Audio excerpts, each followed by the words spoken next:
నమస్తే, very good morning. Welcome to Magadha news. నేను SS Lakshmi. ఇంటింటికో గోవు మగధా నినాదం.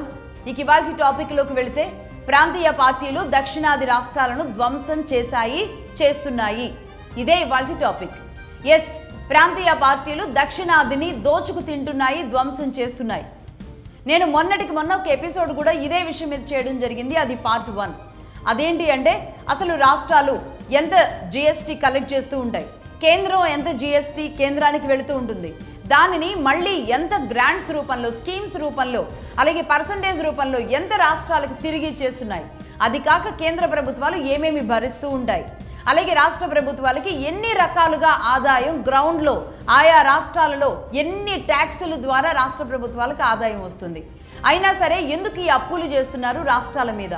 ప్రతి పుట్టబోయే బిడ్డ మీద కూడా అప్పు ఉంటుంది తప్ప, ఈరోజు ప్రతి పుట్టబోయే బిడ్డ మీద 1 లక్ష రూపాయలు అదనంగా ఎందుకు ఉండడం లేదు? ఏ రాష్ట్రం చూసినా ఏంటి పరిస్థితి? దీని గురించి ఖచ్చితంగా మాట్లాడాలి. ఆ సమయం ఆసన్నమైంది. నిజానికి ప్రతి ఒక్క గొంతు, ప్రతి ఒక్క గళం ఈరోజు మాట్లాడాలి. ఈ ఆర్థిక లెక్కలు, ఈ బడ్జెట్ లెక్కలు, ఈ ఒక పెద్ద క్యాలిక్యులేషన్స్, ఈక్వేషన్స్ మనకు అర్థం కావు అని దయచేసి నేను చేతులు జోడించి నమస్కరించి చెబుతున్నాను. ఇది నా సబ్జెక్ట్ కాదు అనుకోవద్దు. ఇది ఆర్థిక subject, finance subject, budget subject. మనం కష్టపడుతూ ప్రతి రూపాయి, మనం చెమటోడ్చి సంపాదించిన ప్రతి రూపాయి ట్యాక్సుల రూపంలో ఎవరికి చేరుతుందో మనకు అర్థం కావాలి, మనం అర్థం చేసుకోవాలి. కాబట్టి నేను మరీ రిక్వెస్ట్ చేస్తున్నాను.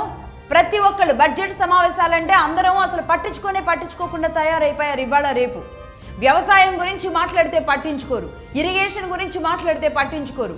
ఇక మార్కెట్ ఫైనాన్స్ అసలు సబ్జెక్ట్ అంటే అది మేధావుల సబ్జెక్టుగా, పర్టికులర్గా తెలుగు రాష్ట్రాల్లోని చదువుకున్న మేధావులు కూడా దీని మీద మాట్లాడడానికి విముఖంగా ఉంటారు.